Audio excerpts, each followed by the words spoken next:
After feeding the multitude, Jesus immediately constrained his disciples to get into the ship and go before him to the other side, toward Bethsaida, while he stayed behind to send the people away.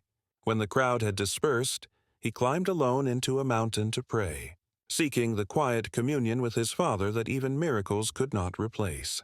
By evening, the disciples were far out on the Sea of Galilee, their boat caught in the middle waters while Jesus remained on the land. Yet even from a distance he saw them toiling in rowing, straining against a wind that pressed hard against them. It was the fourth watch of the night, the darkest hours before dawn, when Jesus came to them, walking upon the sea with steady steps, every wave beneath him submitting to his authority. Mark tells us something easily overlooked.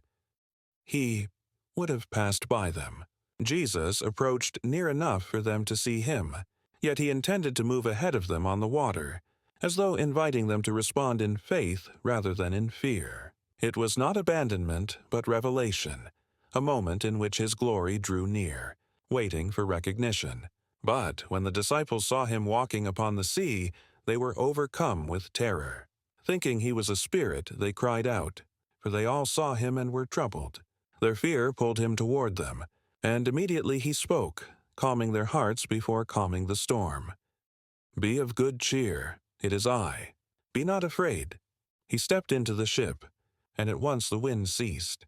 Their amazement was overwhelming, for they still had not fully grasped the meaning of the miracle of the loaves. Their hearts were hardened, slow to understand that the one who multiplies bread is also Lord of the deep, the wind, and every storm. When they reached the land of Gennesaret and drew to shore, the quiet of the night gave way to the urgency of the crowds. People recognized him immediately and ran through the region, carrying their sick on beds to wherever he entered. Villages, cities, and countryside alike became places of hope as they laid the afflicted in the streets, pleading that they might touch even the border of his garment.